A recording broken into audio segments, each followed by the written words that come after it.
Lahat tayo minsang nangarap na lumipad.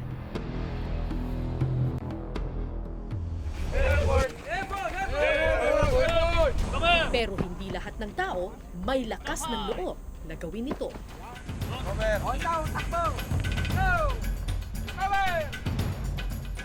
Yung ikot ng LC, yun din yung beat ng hard ko, ma'am. Parang dug, pabilis ng pabilis, ma'am. Hindi mo may paliwanag kung sisigaw ka pa o may iyak ka o sa sobrang tuwa. Sabi ko, ganito pala kasarap mag-airborne. Itong skydiving, this is a mental sport. 1,000, 2,000, 3,000, 4,000.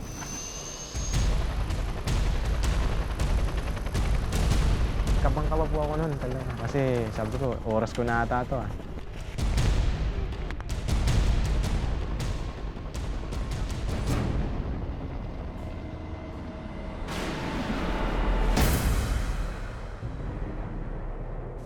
...1945, mahigit 2,000 combat paratroopers ang tumalon sa isla ng Corregidor para labanan ng mga Hapon. Bantay sarado sa laot ang barko ng mga Hapon. Walang ibang paraan para pasukin ang isla kundi mula sa himpapawid. Any veteran paratrooper knows that when he jumps into an operation, that he's jumping into the unknown. He expects to be surrounded, outnumbered, and outgunned. Ang makasaysayang operasyon na ito ang naging susi para mabawi sa mga Hapon ang Corregidor at kalaunay maipanalo ang gera sa Pilipinas.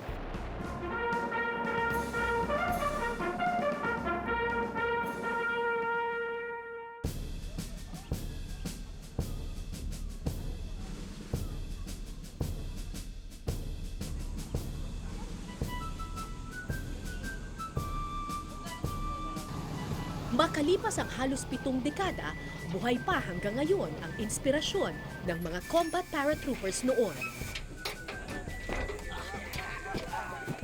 Airborne, prepare to land! Ready to land, Sergeant! Sa Clark Field, Pampanga, matatagpuan ang headquarters ng 710th Special Operations Wing ng Philippine Air Force.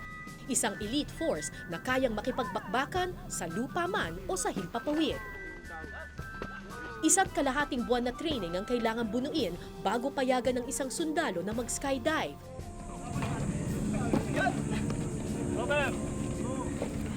So yung ginagawa nila ngayon, yung tinatawag na PLF or yung Parachute Landing Fall.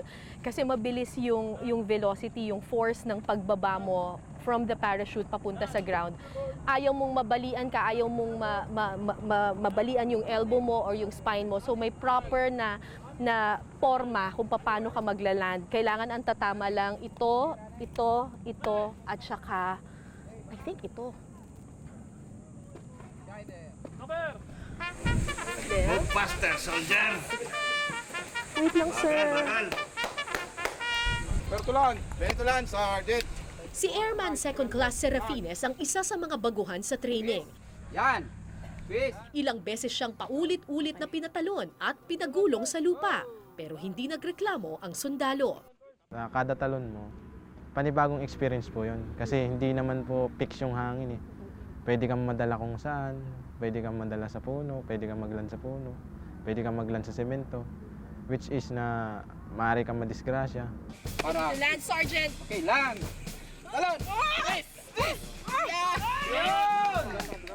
Recover! Airborne! Airborne! Ikot! Siko, ma'am! Siko! Airborne! Jump high! Ikot! Jump high!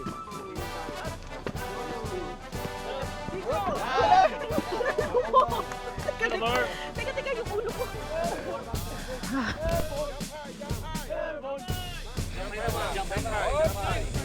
Jump high, ma'am! Jump high!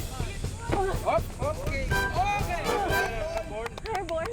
Pag tama yung land mo, yung talon mo, hindi mo nararamdaman yung sakit. Kanina ang dami kong mga maling fall, kaya masakit yung siko ko, tsaka yung dito sa balakang ko. Yung pong talon nyo kanina, delikado po kayo sa moving. Kasi po, ang talon nyo po nakaganon. Tatamaan po ang spinal nyo, mataas po ang moving. Naman masarap. Pagkatapos, sumakay ang mga sundalo sa isang military truck. At dito, isa-isa silang pinatalon habang umaandar ang sasakyan. Tapak ka doon, ma'am.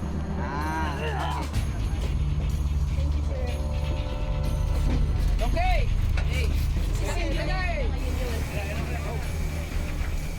Nagdesisyon akong wag nang subukan ang moving platform. Sa halip, pinanood ko na lang ang bawat isa habang buwis buhay silang nagpagulong-gulong sa lupa. Magkano po ang tinatanggap niyo? 7. Every month jumping. 2,700 pesos lang ang tinatanggap ninyo? Yes ma'am, sarahan po namin ma'am as airman first class ma'am. Pero magkano yung take home niyo lahat-lahat? Ang net namin ma'am as A1C ma'am is umaabot ng nasa 22 plus ma'am, plus 27 na jump pay ma'am. Na jump Bali, pay? Nasa kulang-kulang 25 din ma'am. Nagulat ako sa aking narinig, 25,000 piso kapalit ng tiyak na peligro. 10 kilometers. Sa liit ng sweldo ng mga airborne soldiers, mag-iisip ka kung bakit nila ito ginagawa. Kasi nakikita ko ma'am, na-experience ko ma'am, nakikita ko talaga ma'am, isinusugal nilang buhay nila para sa amin, maprotektahan lang kami ma'am. So malaki ang utang na loob mo sa Mm, mga yes, ma'am. sundalo? Malaki talaga ma'am. Tubong Basilan, kakambal na ng kabataan ni Staff Sergeant Santos ang bakbakan sa pagitan ng militar at mga rebelde. Yung bata elementary ako ma'am, nalandmine yung mga kapitbahay ko doon ma'am, mga kasama ko doon ma'am. Na-landmine sila? Yes ma'am, yan marami namatay ma'am. Napakahirap ma'am. Kasi maya-maya di natin malaman na ano mangyari sa atin. Kung baka mamaya may mga sumabog o ano ba ganyan o maiipit tayo sa anumang gera ma'am. Ang karanasang ito ang nagtulak sa kanya na maging sundalo at sumabak sa laban sa lupa man o himpapawid.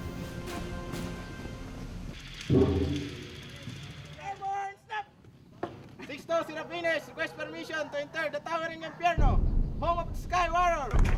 Isang 34 feet tower ang naghihintay sa amin sa huling yugto ng training.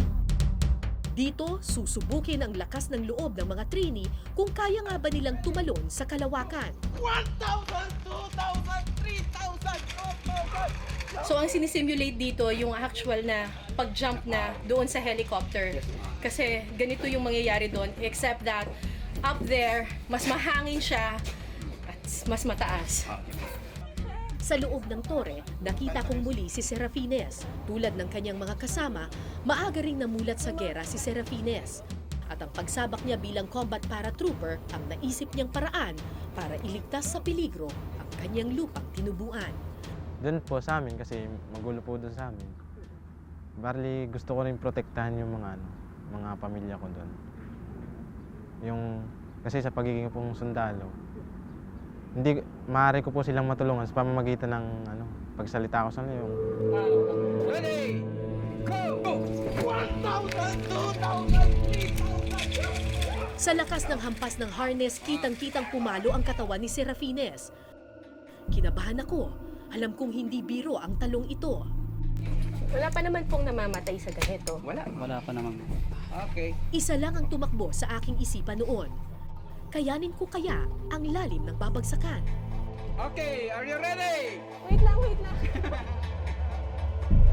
Airborne snap! Okay, go!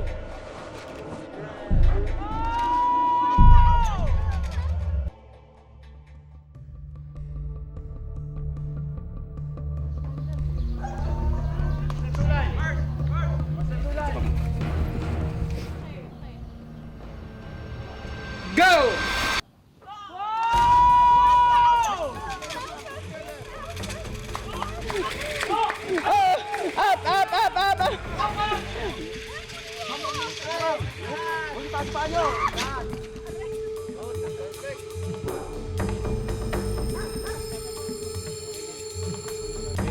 Nakahinga ko ng maluwag nang makababa na ako sa zipline harness. Harap. Saan harap? Doon mismo, doon sa tapat. Akala ko ito na ang katapusan ng pagsasanay pero hindi pa pala. May dalawang klase ng parachute, bilog at kwadrado. Bilog ang karaniwang ginagamit ng mga sundalo. Mas mabilis kasi ang bulusok nito paibaba at di hamak na mas mabigat. may tendency na mag-cigarette roll siya. Jumpers! Dalawang reserve. Alayin yung dibag!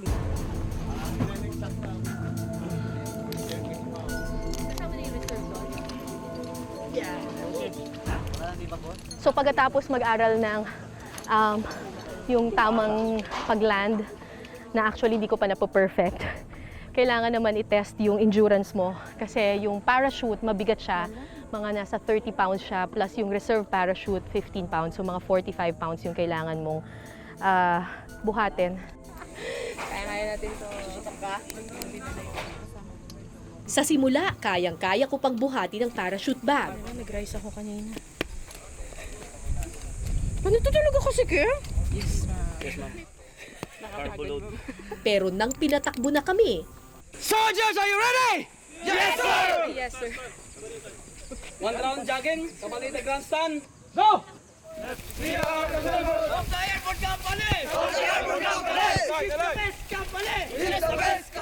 doon ko naramdaman ang bigat ng equipment na kanilang dala.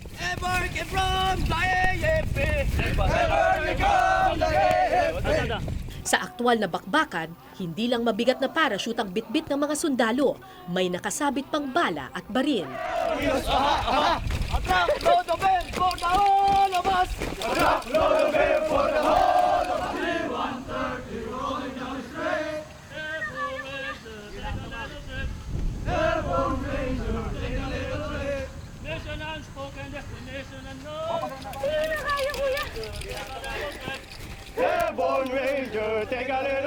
Makalipas ang ilang minuto, sumikip na ang aking dibdib.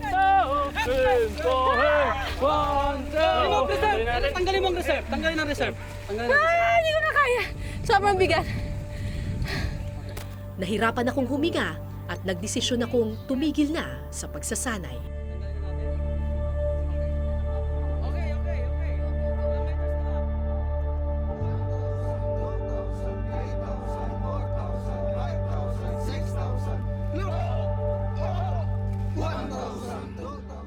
Kinabukasan, sa Basa Air Base sa Florida Blanca, Pampanga na kami nagkita-kita.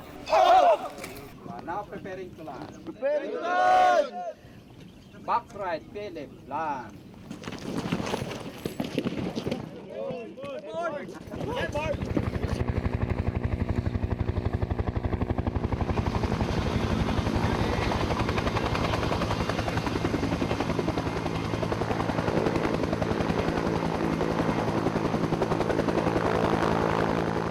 Sa araw na ito, 42 airborne soldiers ang tatalon mula sa helicopter gamit ang bilog na parachute.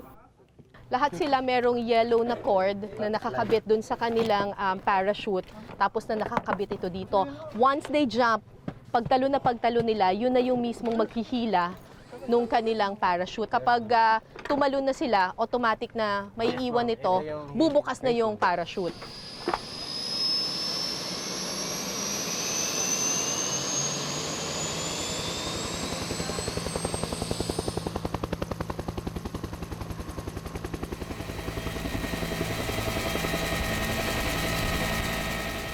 Umakyat hanggang 1,200 feet ang chopper.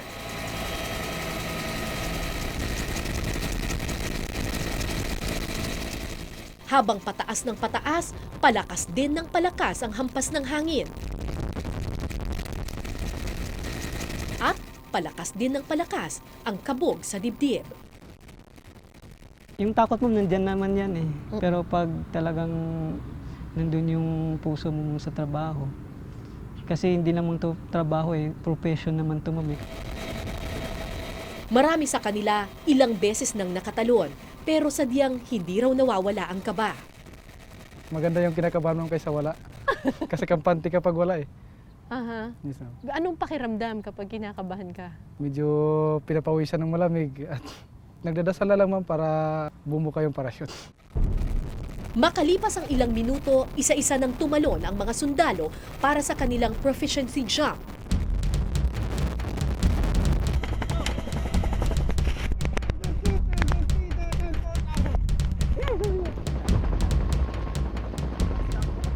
Tagumpay na bumukas ang lahat ng parachute, pero kalahati pa lang raw ito ng peligro.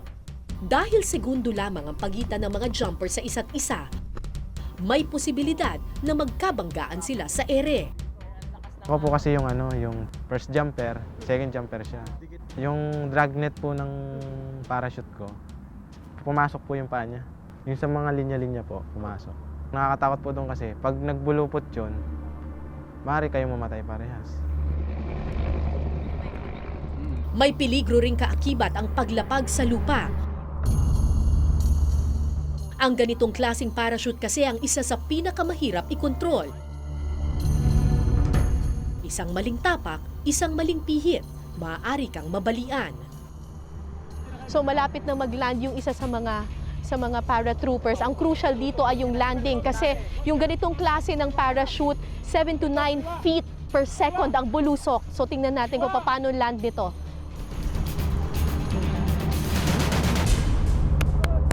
Galing, galing!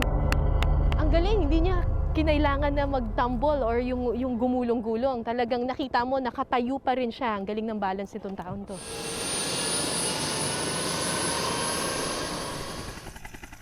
Pagkatapos ng combat paratroopers, mga airborne rescue soldiers naman ang naghanda. Ibang klaseng parachute ang gamit ng 505 Search and Rescue Group ng Philippine Air Force. Mas magaan ito at mas madaling imaniobra, pero kailangan mas mataas ang tatalunan. Sa simula, nagbibiroan pa ang mga paratroopers sa loob ng helicopter. Pero habang pataas na ng pataas, naging mas seryoso ang kanilang mga muka.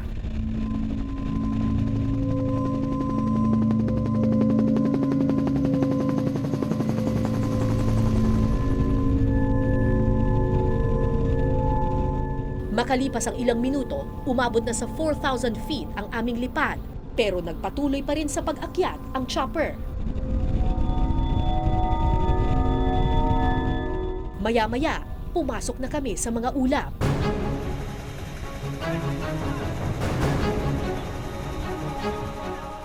At ilang minuto pa, nasa paanan na namin ang mga ulap. 6,000 feet na ang aming lipad.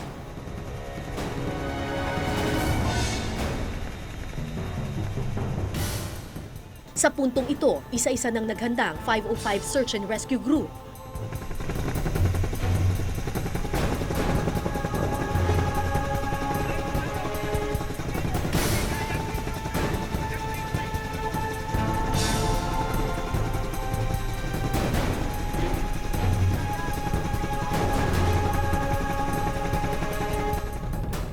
At pagkatapos ng ilang segundo, lakas loob tumalon ang bawat isa.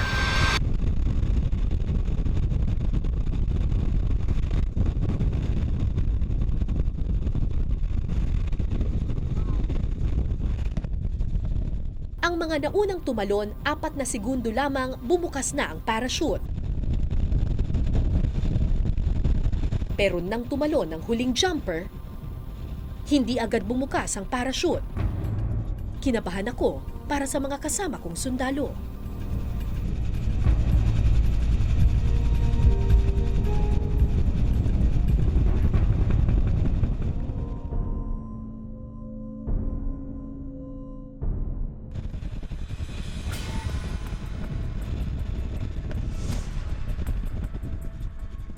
Akala ko hindi nabubukas ang parachute ng huling jumper, pero makalipas ang ilang segundong free fall, tagumpay na naglaro sa hangin ang sundalong rescuer.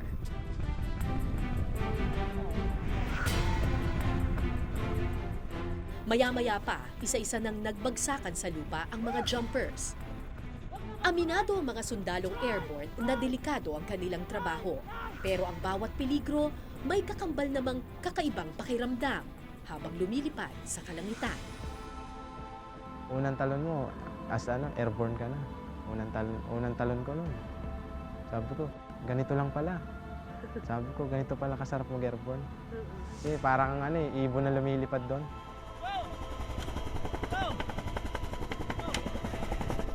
Masaya, ma'am. Lalo na pag-exit mo sa upper na pagpitik ng parachute na pagtingin bumukas. Tuwang-tuwa, ma'am. Parang, hi, salamat, bumuka. Thank you, Lord, bumuka, Lord. Pag makababa na, pasalamat din ako, Lord, salamat, nakababa ko ng ligtas, walang nangyari sa akin.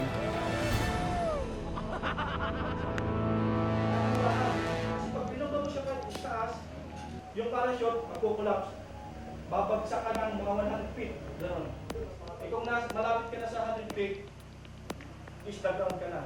Ang pakiramdam na ito marahil ang hinahanap-hanap din ng isang grupo ng skydivers sa Pilipinas. Pull at a stable position. Binubuo ng mga sundalo, pulis at mga pribadong individual, layo ng Skydive Zambales na palaganapin ang skydiving bilang isang sport. Grab. Sakto, hindi ka dyan babalintong. Sakto. Lahat ng bagong jumper kailangan sumailalim sa training kung saan tinuturo ang iba't ibang safety feature ng parachute at kung paano ito i-control sa ere. Labanan nyo ng jerk, so biglang tas hawak nyo pa, hihiwalay yung right twist. Jump! 1,000, 2,000, 3,000, 4,000. Isa sa pinakamahalagang parte ng skydiving ay ang tamang forma sa pagtalon sa eroplano. Jump! Dapat padapa ang forma mo at nakabuka ang kamay at paa. Very good. Make it the best moment of your 4 seconds. Okay? Make it perfect. Kapag hindi kasi stable ang iyong katawan, maaaring pumulupot sa iyo ang parachute oras na bumukas ito. 1,000, 4,000, up. Chin up. Tingnan nyo yung aeroplano. Chin up. Okay, very good. It will be pilot assisted. So Ipinakita rin sa amin ang mga dapat gawin kung sakaling hindi bumukas ang main parachute. May 2 handle sa gilid ng parachute na kailangan hilahin para buksan ang reserve parachute. hihilain niya yung pin. Kumpara sa bilog na military parachute, mas magaan at mas madaling gamitin ang parachute ng Skydive Zambales. So, ang isang bag, merong 2 parachute. Yung isa yung main na para sa mga beginners katulad ko, ang magbubukas yung jump master ko. Just in case mag-malfunction yung first parachute, ako na yung magbubukas ng second. So, ito magliligtas sa buhay ko. This one. Ito yung cutaway handle, then ito yung Release. reserve. Okay, yung reserve. Pero paano po kung kunyari, makalimutan ko to, kunyari Let's sobrang say, bobo lang ako na nakalimutan ko. Or na-unconscious ka. Diba? Let's say kinabahan ka, unconscious ka, or tumama yung head mo sa airframe, nawalan ka ng malay, Okay. then nag-malfunction. Mamamatay na So ako what noon. happens is, we have this automatic activation device. Alright. So nakaset ito sa 1,000 feet. So kung wala kang malay, at 1,000 feet, computer actually yan, may naka-attach doon na parang cutter. At 1,000 feet, puputok yung cutter na yon. It will deploy the So reserve. kahit makalimutan kong buksan yung parachute ko, merong device that will open it for me. Yeah. So sa taas makikita mo yun. Pero kahit pa may built-in safety features ang parachute nila, importanteng sumailalim pa rin sa pagsasanay. Ilang ulit kaming sinanay sa pagtalon mula sa single-engine Cessna plane na aming gagamitin. Huwag kang tatalon. Hahanginin ka na. 3 points, sige. Go, punta roon. Yan. Dahan. Yes, good. Tingin. Relax. Relax. Yan. Yung force mo medyo andun yung gravity.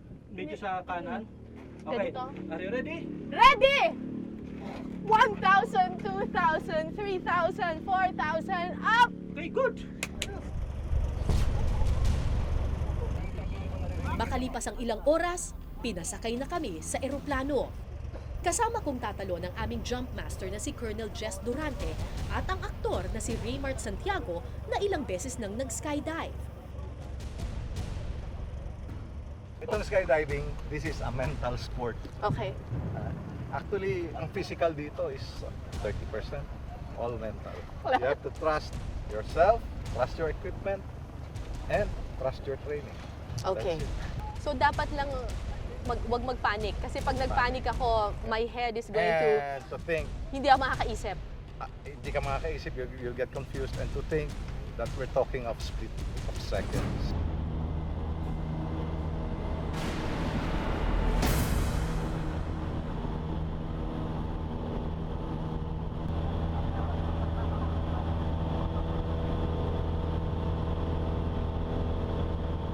Lumipad ang eroplano hanggang 4,000 feet. Pagdungaw ko sa bintana, nakakalula ang ulap, dagat at lupa sa ibaba.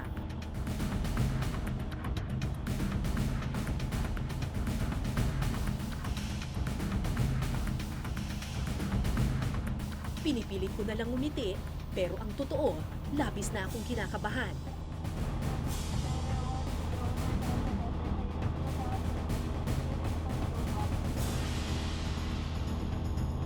Ilang minuto pa, lumabas na si Raymart at pumosisyon sa pakpak ng eroplano.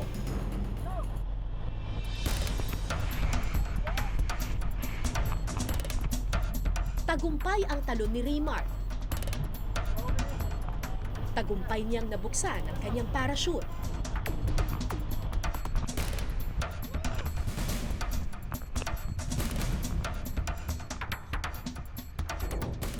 At tagumpay ding nakalapag sa lupa. Alam mo, hindi naman natin maalis yung kape. Kahit ngayon, kahit tanungin mo yung mga skydivers, meron pa rin kaba kahit pa paano. Siguro yun yung hinahanap-hanap namin, kaya nandito pa rin kami. Oo. Ano ba yung thrill that you get from it? Ano, parang hinahanap-hanap mo yung nervyos ba? Diba, bubukas ba to o ano, parang, I don't know, adrenaline, I guess. So, Pagkatapos ng ilang minuto, sinenyasan na ako ng aming jump master na pumwesto. Malakas ang hampas ng hangin, pero mas malakas ang kabog sa aking dibdib.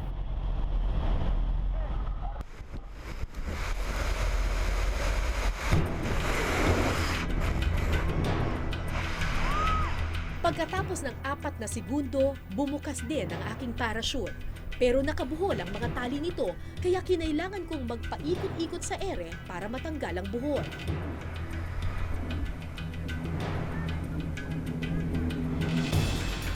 Sa piling ng mga ulap, ramdam mong kaisa mo ang mundo. Sa taas ng himpapawid, isa kang maliit na nilalang sa malawak na daigdig. Salamat Panginoon, ang tangi kong nasambit.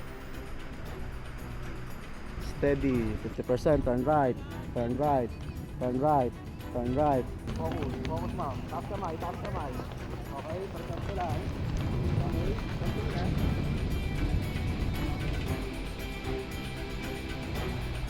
7 minuto lang nagtagal ang aking lipad. 7 minutong hindi ko malilimutan. Pero mabilis ang bulusok ng parachute at kailangan ko nang imaniobra ito papunta sa airstrip. Dahil nakasuot ako ng protective gear, walang anumang bali o fracture sa aking katawan. Sumubsob man ako sa semento, di nito mapapalitan ang kakaibang karanasan na makita ang mundo mula sa kalangitan.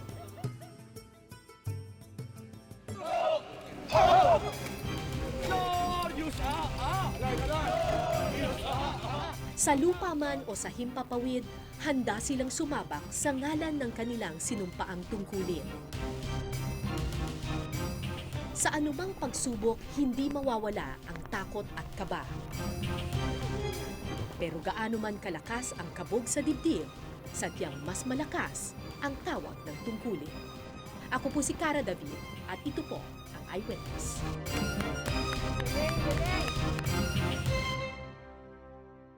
Okay, compress to the center, move. Rubber tap kayo. Ayun, lapad sa.